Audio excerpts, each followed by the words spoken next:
மோக்குரி நேயர்களுக்கு வணக்கம். நான் தமிழ். இன்னைக்கு நம்ம நீயான முகங்கள்ல வந்து யார பார்க்க போறோம் அப்படின்னா, ஒரு 10 இயர்ஸா அவர் இல்ல. நீ ராஜி உன் வாழ்க்கை எப்படி ஆயிருக்க வேண்டியது, நீ இப்படி ஆயிட்டியே அப்படின்னு சொல்லிட்டு நம்மள அக்கறைய சிம்பத்தி கிரியேட் காட்டுறேன்ட்டு பண்ணி நம்மள ஒரு மாரி ஒரு 10 பேர் இருக்கிறப்ப சிம்பத்தி கிரியேட் பண்ணி நம்மள பத்தி பேசுவாங்க. நம்மளோட வயசுல சின்னவங்கலாம் நம்மளுக்கு அட்வைஸ் பண்ணுவாங்க. நீ இப்படி இருந்திருக்க கூடாது. வணக்கம்மா. வணக்கம்ப்பா. எப்படி இருக்கீங்க? மகளிர் தின நல்வாழ்த்துக்கள்ப்பா எல்லாருக்கும். தேங்க்யூ. ஃபர்ஸ்ட் வந்து என்னன்னா, உங்களுக்கு அங்க பேசுறப்பவே உங்களுக்கு வந்து ஒரு ஒரு கோபம் இருந்துச்சு. ஏன் வந்து எங்கள வந்து இப்படி பார்க்குறீங்க? சிங்கிள் மதர்ஸ்னா ஏன் இந்த மாரி எங்கள ட்ரீட் பண்றீங்கன்ற ஒரு கோபம் இருந்துச்சு. எதனால அந்த கோபம்? ஆக்சுவலா நாங்க ஒரு சிங்கிள் மதர்ங்கிறத நாங்களா தேர்ந்தெடுத்துக்கிட்டதில்ல. அதுவா அமைஞ்சது. நாங்க பர்ப்பஸா வந்து வேண்டான்னு நாங்க ஒதுக்கல. அதுவா விலகி போன ஒரு விஷயம். ஒரு குழந்தைய தட்டி வளர்க்குற மாரி எவ்வளோ தூரம் வளர்த்து எப்படியாவது கொண்டு வந்துரலாம்னு நெனச்சு, அவர நான் ரொம்ப கல்யாணம் பண்ண காலத்துலேருந்து ஒரு கை குழந்தைய வளர்க்குற மாரி வளர்த்து என்னெல்லாமோ நல்லது தான் செஞ்சேன். ஆனா அது அவருக்கு பாசிட்டிவா தெரியல. அதுவே எனக்கு ரொம்ப எல்லாமே நல்லது செஞ்சு கடனாளி ஆக்கிட்டு விட்டுட்டு போனதுக்கப்புறம் அதுக்கு இன்னும் நான் ஃபேஸ் பண்ணிட்டு இருக்கேன். கடன் பிரச்சனைகள் இன்னும் நான் ஃபேஸ் இன்னும் பண்ணிட்டு தான் இருக்கு. இருக்கேன். எவ்வளோ இயர்ஸ் ஆச்சு அவங்க அவர் உங்கள போயிட்டு விட்டு 10 போய்? இயர்ஸ் ஆயிருச்சு. ஆக்சுவலா நான் அம்மா அவங்க வளர்க்கல, பாட்டி வீட்ல தான் வளர்ந்தேன். ஸோ ஒரு மேரிட் லைஃப் நல்லா இருக்கும் அப்படின்னு நினைச்சு ரொம்ப எதிர்பார்ப்போட கல்யாணம் பண்ணது தான். அதுவும் ரொம்ப ஃபெயிலியர் ஆகிறப்போ ரொம்ப ரொம்ப ஹர்ட் ஆயிடுச்சு.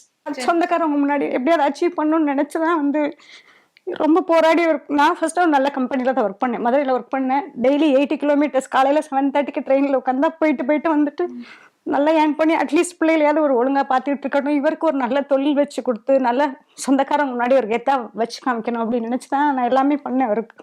ஆனால் அவர் எதையுமே பாசிட்டிவாக எடுத்துக்கல. எல்லாமே வந்து நீ இவ சொல்லி நம்ம செய்யறதா, இவ சொல்லி நம்ம செய்யறதா, இப்படி நம்மள ஒரு வெறுப்பாவே பார்த்தாரு. கல்யாணம் பண்ணதுனால எனக்கு கெட்ட நேரம், பிள்ளைங்க பிறந்ததுனால கெட்ட நேரம், இப்படி சொல்லி சொல்லி அவர் வந்து எல்லா இடத்துலையுமே தூரமாகவே ஒதுக்கிட்டு சாமியார போயிட்டாங்க. சாமியார போறவங்க எதுக்கு கல்யாணம் பண்ணணும், பிள்ளை பெற்றுக்கணும்? அது வந்து எனக்கு மட்டும் இல்லை, எங்க பாப்பா இன்னும் ஃபீல் பண்ணும். எப்பயாவது வந்துட மாட்டாரா, வந்துட மாட்டாரா, அவளுக்கு அப்பா பாசம். இவன் வந்து பையன் வந்து அப்படி ஒன்றும் நினைக்கல. ஆனா பொண்ணுக்கு வந்து அப்பா பாசம் இருக்கு. அப்பா எங்க இருக்காரு, ஏதாவது தெரிஞ்சா தகவல் தெரிஞ்சா, ஏன்னா ஃபோன் நம்பருமே கான்டாக்ட்ல இல்லை. யாரையாவது அவங்க சொந்தக்காரங்களை யாராவது பார்த்தா ஏதாவது பார்த்தீங்களா, பேசுனீங்களா, கேட்டுட்டே இருக்கும். எங்கேயாவது இருக்காருன்னு தகவல் தெரியுமா அப்படின்னு. பழனியில இருக்காரு, அங்க இருக்காரு, இங்க இருக்காரு சொல்லுவாங்க. இங்க இருக்காருன்னு ஒரு ஐடென்டிஃபை பண்ணிட்டு ஓகே இருக்காரு, நல்லா இருக்காரு அப்படின்னு ஒரு இது பண்ணி வச்சிருந்திருப்போம். ஆனா நம்ம இப்ப இங்க இருக்காருன்னு நம்ம ஐடென்டிஃபை பண்ணிட்டு அங்கிருந்து வேற எங்கிட்டாவது போயிடுவார். அவருக்கு தெரிஞ்சிருச்சுன்னா அவர் வேற எங்கேயாவது போயிடுவார். இப்படி மாறிக்கிட்டே இருந்தாரு. கடைசியா ரீசெண்டா இந்த லாக்டவுனுக்கு அப்புறம் அவர் எங்க போனாருன்னு தெரியவே இல்லை. ஆனா அவர் ஸ்டார்டிங்ல இருந்தே வேலைக்கு போகவே இல்லை. போவார். அப்படி போனார்னா 3 மாசம் போவார், 6 மாசம் வீட்டுல இருப்பார். நான் ஒர்க் பண்ற கம்பெனில வந்து அவருக்கு நல்ல வாங்கி தரேன்னு எங்க மேனேஜர் சார் சொன்னா கூட, நீ சொல்லி நான் பாக்குறதா நான் பார்க்க மாட்டேன், எனக்கு தெரியாது, ஆபீஸ் வேலை எனக்கு தெரியாது அப்படியே சொல்லிட்டு இருந்ததுனால சரி ஹோட்டல் வச்சு கொடுக்கலாம்னா அந்த ஹோட்டல் நல்லா ரன் ஆயிட்டே இருக்கும். அப்படியே லீவ் விட்டுட்டு மொத்தமா எல்லாத்தையும் பூட்டி வச்சுட்டு எங்கிட்ட போயிடுவார். எங்க இருக்காருன்னே தெரியாது. அந்த பொருள் எல்லாத்தையுமே யாருக்காவது ஓசி கொடுத்துருவாரு. நம்ம கடன் வாங்கி அந்த பொருள்லாம் வாங்கி போட்டிருப்போம், அது எல்லாத்தையும் யாருக்காவது ஓசி கொடுத்து, இன்னொருத்தவங்க கடை வைக்கிறவங்க யாராவது கேட்டாங்கன்னு சும்மா கொடுத்துட்டு அப்படியே வேறெல்லாம் வந்துடும். கடைசி திரும்பி எல்லாமே கடன்லாம் ஓரளவு கட்டி முடிச்சோன்னு தெரியும்ப்ப திரும்பி வருவார். அப்புறம் கொஞ்ச நாள் இருப்பாரு. சரியாயிரும், இந்த தடவை சரியாயிரும், அடுத்த தடவை நம்ம நல்லா பண்ணிடுவாரு அப்படின்னு நினச்சி இன்னொரு தடவை ட்ரை பண்ணுவோம். இன்னொரு தடவையும் சேம் இதே தான் நடக்கும். நான் தான் அவருக்கு செஞ்சதை நான் பிள்ளைகளுக்கு செஞ்சிருந்திருக்கலாம். இல்லை பொம்பளை பிள்ளைய வச்சிருக்கேன், ஒரு குண்டுமணி தங்கம் கூட இப்போ வரைக்கும் நான் சேர்த்து வைக்கல, படிப்பு மட்டும் தான் சேர்த்து வச்சிருக்கேன். 80 கிலோமீட்டர்ஸ் டெய்லி மதுரைக்கு காலையில் 7:30 மணிக்கு ட்ரெயின்ல ஏறி உட்காந்தா என் பிள்ளைகளுக்கு சாப்பாடு கூட ஊட்டினது இல்லை. எங்க பாப்பா எல்லாம் தூங்கிக்கிட்டு இருக்கிறப்ப ஊட்டுவேன். இவனும் சரி, என் பையனும் சரி, எங்க பாப்பாவும் சரி, முழிச்சிருந்து ஒரு நாள் கூட சாப்பிட்டது இல்லை. தூங்கிக்கிட்டு இருக்கப்ப வாயில வைப்பேன், அப்படியே வாயில வச்சுட்டு தண்ணி குடிச்சிட்டு பாட்டில சிப்பர்ல பாலை ஊற்றி கொடுத்துட்டு அப்படியே தூங்கிருங்க. காலையில எந்திரிக்கிறப்ப நான் இருக்க மாட்டேன், தூங்குறேன். என்னைய பார்த்ததே இல்லை. ரொம்ப கஷ்டப்பட்டு வளர்த்தேன் நான். ஒரு வீடு கட்டினேன். அந்த வீடு வந்து இவர் எங்கிட்ட இப்படி போயிட்டே இருக்காரு, பிள்ளைகளுக்கு சேஃப்டி இல்லை அப்படின்னு சொல்லிட்டு அம்மா வீட்டுக்கு பக்கத்துல சின்னதா ஒரு வீடு கட்டினேன். அந்த வீடு வந்து செலவு பண்ணது 10 லட்சம். ஆனா எனக்கு அது வந்து 40 லட்ச ரூபாய் முழுங்கிட்டு இன்னும் உட்காந்துருக்கேன். என்னாச்சு? பேங்க் லோன் வாங்கி கட்டணும். இவர் அந்த சமயத்துல கரெக்டா ஓடி போயிட்டாரு. ஸோ அது பேங்க் லோன் கட்ட முடியல, ஜப்தி நோட்டீஸ் ஓட்டிட்டாங்க. ஜப்தி நோட்டீஸ் ஓட்டினதுனால என்னால் சுத்தமாக கடன் கட்ட முடியல. இப்போ என் தங்கச்சிக்கு வந்து கவர்மெண்ட் ஜாப் கிடச்சிது. அதனால லோன் அவங்க டேக் ஓவர் பண்ணிட்டு அவங்க வீடு அவங்க பேரில் மாற்றிட்டு அவங்க லோன் கட்டிட்டு இருக்காங்க. என் தங்கச்சி, கடைசி தங்கச்சி சக்தி, அவங்க வந்து மற்ற ஓரளவு பிரச்சனைகளை, ரொம்ப கழுத்துன்னு இருக்கிற பிரச்சனைகளை வந்து முடிச்சு விட்டுட்டு பிள்ளைகளுக்கு படிக்க வைக்கிறதுக்கு எல்லாத்துக்கும் மோஸ்ட்லி எஜுகேஷன் லோன் போட்டு தான் இவனுக்கு படிக்க வச்சேன், பிள்ளைகளை பார்த்துக்கிறது எல்லாமே. ஆனால் இன்னைக்கு வரைக்கும் 10,000 ரூபா தான் சம்பளம். இப்போ அதிகபட்சமாக அக்கௌண்ட்ல இருந்து 13,000 சில்லறை ஏறும். 13,000 சில்லறையில் வந்து நம்ம லோனும் கட்டி வட்டிக்கு வாங்கி வட்டி கட்டி வட்டிக்கு வாங்கி வட்டி கட்டி ஒரு 7 லட்ச ரூபா கடன் இன்னும் இருந்துகிட்டே தான் இருக்கு. தீர்வே கடன் இருக்கு. நகையெல்லாம் ஏலத்துல போய் 10 பவுன் நகை ஏலத்துல போச்சு அந்த வீடு கட்டுறதுக்குனால. இப்ப என்ன அம்மா வீட்டோட இருக்கேன், இருக்கிற வரைக்கும் இருந்துக்கலாம். ஆனா அதனாலதான் பிள்ளைங்க எப்ப பெருசாகுதுகளோ அதுகளை கல்யாணம் பண்ணி வச்சுட்டு செட்டில் ஆயிட்டு நம்மகிட்ட எங்கிட்டாவது ஹோம் மாதிரி போய் இருந்துக்கணும்னு ஒரு ஆசை. ஏன் இவ்வளவு கஷ்டப்பட்டு 2 பசங்களை படிக்க வச்சு? இல்ல யாரையும் டிபெண்ட் பண்ணி இருக்க கூடாது, நம்ம யாருக்கும் தொந்தரவா இருக்க கூடாதுன்னு சொல்லிட்டு. ஏன்னா அவரு ரொம்ப நம்பினேன், ஹேர்ட் பண்ணிட்டாரு. அதே மாதிரி பிள்ளைங்களும் நாளைக்கு ஹேர்ட் பண்ணிடுவாங்களோ என்னமோன்னு சொல்லிட்டு என்ன இருந்தாலும் அடுத்த பையனா இருந்தாலும் சரி பொண்ணா இருந்தாலும் சரி அவங்களுக்குன்னு ஒரு லைஃப் வந்துட்டா அவங்களோட லைஃப் பாக்குறதுக்கு தானே சரி. நம்ம டிஸ்டர்பா இருக்கக்கூடாது, யாருக்கும் டிஸ்டர்பா இருக்கக்கூடாது. அதுதான் நிறைய பேருக்கு இவ்வளவு நாள் நான் கஷ்டப்பட்டுட்டேன், எனக்கு வந்துட்டு வெளியில போகணும்னு ஆசை, அந்த மாதிரி எல்லாம் ஆசை இருக்கும். வெளியில எங்கெல்லாம் என்ன ஆக்சுவலா கப்பிள்ஸா காலேஜ்ல வந்து வாசல்ல வந்து ஹஸ்பண்ட் கூட்டிட்டு போக வந்து நிப்பாரு. காலையில டிராப் பண்ணி காலேஜ்ல வந்து விட்டுட்டு பூ வாங்கி கொடுத்துட்டு அப்படிலாம் வந்து நிப்பாங்க. அதெல்லாம் பார்த்து இப்படி ஒரு லைஃப் நம்மளுக்கு அமையல. அந்த வெறுப்பெல்லாம் இருக்கு, ஆசையும் இருக்கு, வெறுப்பும் இருக்கு. நம்ம என்ன நல்லாதான் பாத்துக்கிட்டேன். சொல்லப்போனா அவர் தான் என்ன நல்லா பாத்துக்கணும். ஆனா நான் நல்லாதான் பாத்துக்கிட்டேன் அப்படின்னு நான் நல்லாதான் பாத்துக்கிட்டேன். எந்த விதத்துலயும் நான் வந்து துரோகம் பண்ணல, எந்த கெட்டதும் நினைக்கல. நான் பாசிட்டிவா ஏர்ன் பண்ணணும்னு நினைச்சேன், அது ஏன் தப்பு இல்லை. நீங்க போகலாம், அதனால நான் ஏர்ன் பண்ணேன். அது உங்களுக்கு நீங்க உங்களை இன்ஃபீரியாரிட்டி காம்ப்ளெக்ஸா எடுத்துக்கிட்டா அவர் அதனால இன்ஃபீரியர் ஆயிட்டாரு. நீங்க வரவங்க போறாங்க, வரவங்கள ராஜேஸ்வரி வேலைக்கு போறா, நல்லா சம்பாதிக்கிறா, பரவாயில்ல நீ நல்லா கொண்டு வந்துட்ட அப்படின்னு சொல்றப்ப வந்து அது அவருக்கு ஹர்ட்டிங்கா இருக்கிறப்போ அதுக்கு நான் என்ன பண்ண முடியும்? நீங்க போயிருந்தா அவங்க வேலைக்கு போயிருந்தா நீங்க எனக்கு ஆசை ஒரு நாளாவது நீ சம்பாதிச்சு கூடிய நம்ம சம்பாத்தியத்துல உட்காந்து சாப்பிடணும். எனக்கு ஆசைதான், ஒரு நாளாவது ரெஸ்ட் வேணும்னு எனக்கு ஆசை தான். ஏன்னா 96ல இருந்து இந்த வண்டி இன்னும் ஓடிக்கிட்டு தான் இருக்கு, ரெஸ்டே இல்லாம. ஒரு நாள் லீவ் போட்டா சம்பளம் போயிடுமே, லாஸ் ஆஃப் போயிடுமே. நான் மல்டிபிள் ஒர்க்ஸ் பண்ணிட்டு தான் இருக்கு. சம்பாதிச்சு கடன் கட்டுனா பரவாயில்ல, வட்டிக்கு வாங்கி வட்டி கட்டுறப்போ என்னோட 10,000 ரூபாய் சம்பளம் வந்து இப்ப பையனுக்கு வந்து 25,000 தான் சேலரி. சென்னையில வந்து அவனுக்கு 8,000 ரூம் ரெண்ட், ஃபுட்டு, எனக்கு 10,000 மாசம் அனுப்புறான். ஆனா அந்த பிள்ளைக்கு படிப்பு செலவு இப்பதான் படிச்சு முடிச்சிருக்கு. 2 பேருக்குமே ஆசை இருக்கு அம்மாவை பாத்துக்கணும்னு. ஆனா எனக்கு வந்து அம்மா அவங்க கூட இருக்கணும்னு ஆசையெல்லாம் இல்ல. ஏன் பசங்க தான் பெரிய பசங்களா ஆயிட்டாங்க, அவங்க பாத்துக்கிறேன்னு சொல்றாங்கல்ல, நீங்க ஜாலியா மாதிரி இருக்கலாம்ல, வீட்டுல இருக்கலாம். அனுபவப்பட்டாச்சு, அதனால வந்து எனக்கு தோணலை, இருக்கணும்னு தோணலை. கடன் பிரச்சனைகள் தீர்ந்துருச்சு, நான் பாட்டுக்கு செவனே நிம்மதி. அதை ஒருவேளை கஞ்சி இல்லைனாலும் கடன் இல்லாத கஞ்சி குடிக்கணும், நிம்மதியான சாப்பாடு சாப்பிடணும், டிஸ்டர்பன்ஸ் இல்லாம நிம்மதியா இருக்கணும். அதுதான் என்னோட. எப்படியாவது அந்த என்னோட சுமையும் பிள்ளைய மேல சுமத்தக்கூடாதுன்னு நினைக்கிறேன். எங்க பாப்பா எப்பயாச்சும் கேட்கும், எதுக்கு மம்மி இவ்வளவு கடை வாங்கினீங்கன்னு. ஆனா அவங்களுக்காக தான் வாங்கினேங்கிறது வந்து அவங்களுக்கு தெரியல. அது அந்த வார்த்தையுமே கஷ்டமா இருக்கு. உங்களுக்கு தான் செஞ்சிருக்கோம், நம்மள இப்படி கேக்குறாங்களே அப்படின்னு சொல்லிட்டு. நீங்க சொன்னீங்க அப்போ இந்த மாதிரி தூங்கி ரொம்ப நாள் ஆச்சு, நிம்மதியா நிம்மதியா இல்ல. எப்பயுமே மண்டைக்குள்ள ஃபுல்லா ஓடிக்கிட்டே இருக்கும். 1 மணி 2 மணி எப்ப பார்த்தாலும் எந்திரிச்சு எதையாவது பார்த்துட்டே உட்காந்துருப்பேன். இப்பதான் பிள்ளைங்க அந்த எங்க பாப்பா கூட வந்துருக்கு, இல்லைன்னா நான் மட்டும் தான் இருப்பேன், யாருமே இருக்க மாட்டாங்க. வீட்டுல ஒரு டாக் இருக்கு தனியா. நானும் அதுவும் தான் நிறைய நேரம் செவுத்துலனா 4 செவுத்துல டாகு கிட்ட பேசுறது, கடவுள் கிட்ட பேசுறது வந்து ரிஃப்ளெக்ஷன் ஆகாது. இதே மனுஷங்கள்ட்ட பேசினா அதை நான் வேற விதமா வார்த்தைகளா வெளியில வரும். ஸோ செவத்தை பார்த்து பேசினது தான் நிறையா, டாகு கிட்ட பேசினது தான் நிறையா. ரொம்ப புலம்புறதெல்லாம் வந்து விடிய விடிய நான் பார்த்தாலே தெரியும். மோஸ்ட்லி வந்து விடிய விடிய தூங்கவே மாட்டேன், எதையாவது யோசிச்சுட்டே யோசிப்பீங்க. தூங்க வேண்டியதானே, ஏன் ஒர்க் பண்றீங்க, ரொம்ப கஷ்டப்பட்டு ஒர்க் பண்றீங்க, தூக்கம் வராது. எப்படியாவது கடமைகளை முடிக்கணும். ஏதோ இவ்வளவு தூரம் முக்கால்வாசி கிணறு தாண்டிட்டோம். இந்த பிள்ளைகளை கரையேற்றுற வரைக்கும் கரையேற்றிட்டோம்னா நம்ம கடமை முடிஞ்சுது. அவர் செஞ்ச தப்ப நம்மளும் செஞ்சிடக்கூடாது. பிள்ளைகளை நல்லபடியா படிக்க வைக்கணும்னு நினைச்சேன், சாதிச்சேன். ஏன்னா என் மகன் என்ன படிக்கிறான்னு கூட அந்த ஆளுக்கு தெரியாது, எங்க பாப்பா என்ன படிச்சதுன்னு கூட அந்த ஆளுக்கு தெரியாது. ஒரு நாள் கூட ஐயோ நான் ஒரு பெத்தவங்களோட கடமை என்ன, எதுக்கு கல்யாணம் பண்றாங்க, எதுக்கு புள்ள பெக்குறாங்க, பொண்டாட்டி வேணாம் பிள்ளை இங்க படிக்குதுன்னு தெரியும்ல, அங்க போய் ஒரு எட்டு பாத்துருக்கலாம்ல, காசு பணமே கொடுக்க வேணாம். அந்த உங்களுக்கு பெத்த பிள்ளை மேல உங்களுக்கு ஆசை இல்லைன்னா அப்புறம் எதுக்கு நீங்க குழந்தை பெத்துக்கிறீங்க? சாமியாரானா நானும் சாமி கும்பிடுவேன், இல்லைன்னு சொல்லலை. ஆனா நான் சாமி கும்பிட்றப்ப என் பிள்ளைங்க நல்லா இருக்கணும், நான் பட்ட கஷ்டம் என் பிள்ளைங்க படக்கூடாது, அப்படிதான் நான் கும்பிடுவேன்.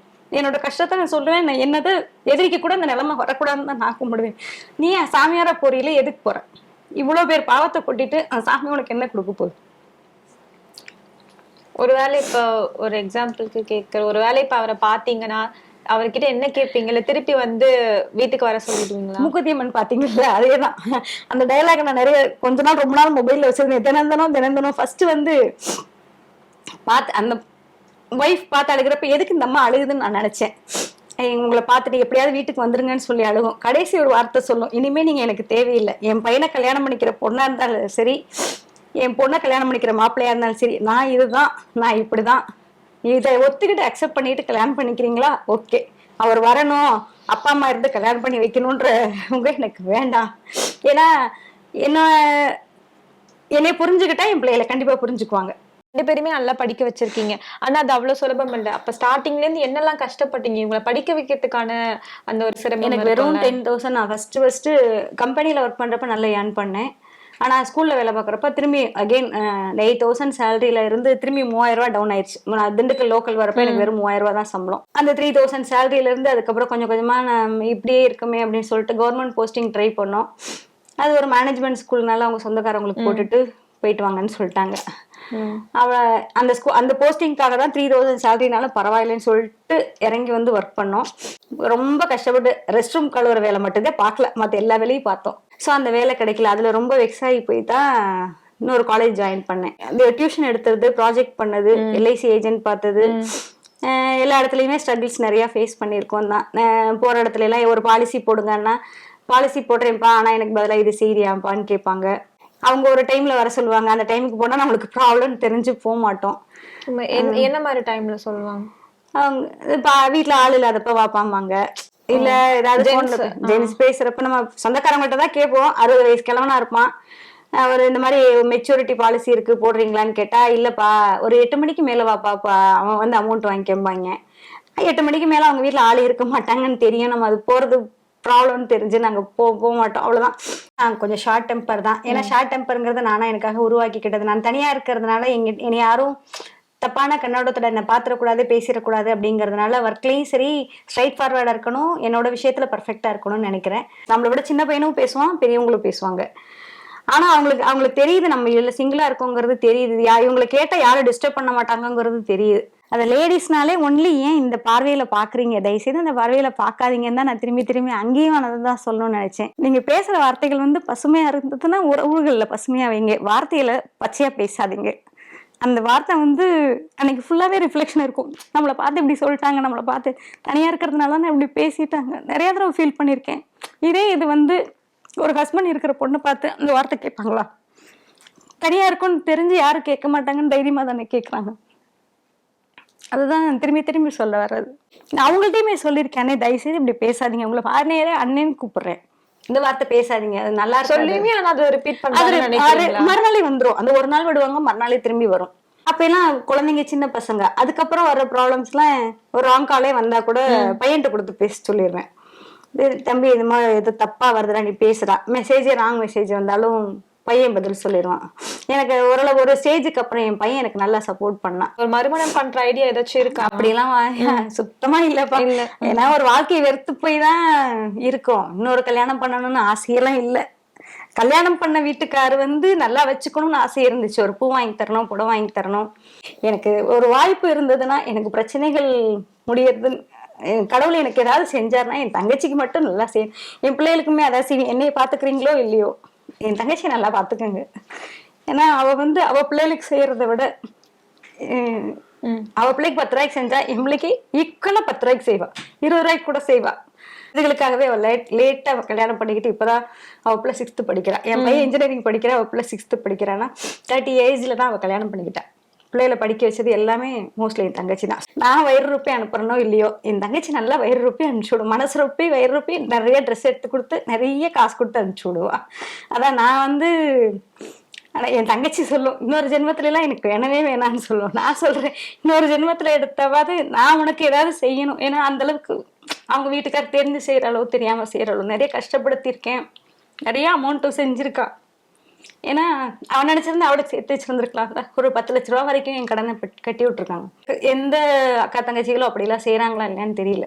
ஆனா ஓரளவு பிரச்சனைகளை வந்து 2 பேருமே ஷேர் பண்ணி ஓரளவு முடிச்சு விட்டுருக்காங்க. கடைசி தங்கச்சி இன்னும் செஞ்சுக்கிட்டே தான் இருக்காங்க. நான் இப்ப உனக்கு கல்யாணம் பண்ணி வைக்கிறது கூட என் தங்கச்சி தான் அலையன்ஸ் பாத்துட்டு இருக்கு. பையனுக்கு அலையன்ஸ் பாத்துட்டு இருக்காங்க. நான் வாங்கின கடன் எல்லாமே எங்க வீட்டுக்காருக்காக வாங்கினது, வீடு கட்டுறதுக்காக வாங்கினது.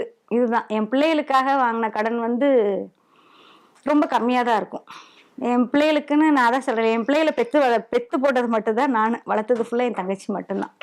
தங்கச்சி வந்து எனக்கு இன்னொரு அம்மா, அவங்க தான் எல்லாமே பார்த்துக்கிட்டாங்க. வீடு கட்டினது எங்கள் வீட்டுக்காருக்காக செஞ்ச செலவு தான் எனக்கு ரொம்ப ரொம்ப அதிகம். வீட்டில் சொந்தக்காரங்க தேடி வர்றாங்களோ இல்லையோ, கடன்காரங்க தான் அதிகமாக தேடி வந்திருக்காங்க. இப்படி உங்களுக்கு தொடர்ந்து தினமுமே வந்துட்டு ஒரு கமிட்மெண்ட் இருந்துகிட்டே இருக்குல்ல, என்னைக்காச்சும் ஒரு நாள் இது ரொம்ப சலிப்பா இருந்திருக்குல்ல, ரொம்ப சலிச்சு போச்சு லைஃப்ன்ற மாதிரிலாம் நிறைய தடவை தோணி இருக்குப்பா. நம்ம இது இருக்கிறதுக்கு நம்ம இருக்கிற வரைக்கும் நம்ம கடன் இருக்கோம், நம்மளுக்கு அப்புறம் நம்ம பிள்ளைகளை கேட்க கூடாதுன்னு நிறைய பேசாம செத்து போயிடலாமான்லாம் தோணி இருக்கு. நிறைய தடவை அப்படி தோணி இருக்கு. நம்ம இருக்கிறதுனால தானே இந்த கடன் பிரச்சனை. நம்மளுக்கு அப்புறம் நம்மளுக்கு பிள்ளைகளை கேட்டுருவாங்களான்னு ஒரு பயமும் இருக்கு. கேட்க கூடாதுன்னு ஒரு இது, நம்ம பிள்ளைகளை டிஸ்டர்ப் பண்ணக்கூடாதுன்னு எழுதி வச்சுட்டு செத்து போயிடலாமான்லாம் நிறைய தடவை அப்படிதான் தோணும். ஏன்னா ஒரு நாள் விடுகிறப்ப ஐயோ இவங்க வந்து நிற்பாங்களே, இவனுக்கு பதில் சொல்லணுமே, அவனுக்கு பதில் சொல்லணுமே. தினமும் வாசல்ல ஒரு வண்டி ஆரன் சவுண்டு கேட்டா கூட ஐயோ இவன் வந்துட்டானோ, இவனுக்கு பதில் சொல்லணுமோ, கடன் பிரச்சனை, இவங்களுக்கு கட்டணுங்களே, இவங்களுக்கு வந்துருவாங்களோ, இப்படிதான் மனசுக்குள்ள. ஆனா அப்படிங்கிறப்போ காலையில முதல் நாள் நைட்டு ஃபோன் பண்ணுவாங்க. நம்ம கையில காசு இருந்தா கூப்பிட்டு நாளைக்கு இருக்குங்க வாங்க கொடுத்துறோம்னு சொல்லுவோம். காசு இல்லைன்னா மோஸ்ட்லி அட்டன் பண்ண சொல்ல பயமா இருக்கும். ஏன்னா பேசிடுவாங்க, கோமா பேசிட்டாங்கன்னா ஹர்ட் ஆயிருமேன்னு சொல்லிட்டு. நான் ஒருவேளை அட்டன் பண்ணலைன்னா காலைல 6 மணிக்கு வாசல்ல வந்து நிற்பாங்க. அதுக்குனால ஒரு அப்ப அப்படிங்கிறப்ப எப்படி தூக்கம் வரும்? விடிய விடிய இன்னமும் அந்த மாதிரி பிரச்சனைகள் இருந்துட்டுதான் இருக்கு. ஒண்ணு வேலை பார்க்குற இடத்துக்கு வருவாங்க, இல்ல வீட்டுல வந்து நிப்பாங்க, இல்ல ஃபோன் பண்ணி டிஸ்டர்ப் பண்ணிக்கிட்டே இருப்பாங்க. நம்ம வீட்டுல இல்லைன்னு தெரிஞ்சாலும் வீட்டுல வந்து அம்மாட்ட சத்தம் போட்டு போவாங்க. இது என்னைக்கு அதான் சொல்றேன், ஒருவேளை கஞ்சியாவது எனக்கு கடனே இல்லை அப்படின்னு சாப்பிட்ற என்னைக்கு வருதோ அன்னைக்குதான் நிம்மதியா இருப்பேன் நான். மற்றபடி இன்னொரு வீடு கட்டணும், நிறைய காசு பணம் சேர்க்கணும், நகை நட்டு சேர்க்கணும்லாம் ஆசையெல்லாம் கிடையாது. இவர் வரணும்னு ஆசையெல்லாம் கிடையாது. நான் நல்லா தானே சம்பாதிச்சோம், நிறைய சம்பாதிச்சேன். ஆனா எதுவுமே என் கையில இல்லை. அதுதான் இப்போ வரைக்கும் நம்ம யாருக்கும் துரோகம் பண்ணல, நல்லதுதான் செஞ்சோம், நல்லதான் சாமி கும்பிட்றானா இன்னும் கடவுள் சோதிக்கிறாரு. இதுதான் மனசுக்குள்ள ஓடிட்டே இருக்கு. எல்லாம் அண்ணன் தம்பிக அக்கா தங்கச்சி எல்லாருக்குமே சொல்றேன், நீங்க வந்து ஒரு பொண்ணுக்கு நல்ல ஃப்ரெண்டா நல்ல இதெல்லாம் இருக்க வேண்டாம். ஒரு நல்ல மனிதரா இருங்க, அது மட்டும் போதும். நல்ல மனிதரா இருந்தா பாசிட்டிவ் தாட்ஸ் இருந்ததுன்னா உங்களோட ரிஃப்ளெக்ஷன் எல்லாமே பாசிட்டிவாவே இருக்கும். ரொம்ப ரொம்ப நன்றி. தேங்க்யூ. தேங்க்ஸ்பா எல்லாருக்கும்.